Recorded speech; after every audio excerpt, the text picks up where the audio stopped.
Welcome back to our channel. In today's tutorial, we'll guide you through the simple steps to unblock someone on your Discord account using your PC, especially with the latest updates. Let's dive in. First, open the Discord app on your computer. If you haven't logged in yet, go ahead and enter your credentials to access your account. Once you're in, you'll see your friends list and the various servers you belong to. Now let's move on to the second step. Look for the chat of the person you wish to unblock.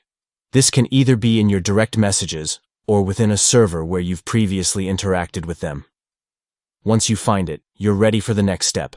For the third step, right-click on the chat. This action will open up a menu with several options related to that chat. If you're using a Mac, you can achieve the same by holding down the Control key and clicking. Finally, click on Unblock from the menu. That's it. You've successfully unblocked the user. They will now be able to message you again, and you can resume your conversations seamlessly. Remember, you can always revisit the blocked users list in the user settings if needed in the future. Thanks for watching. If you found this guide helpful, don't forget to hit that like button and subscribe for more useful tutorials. Happy chatting on Discord.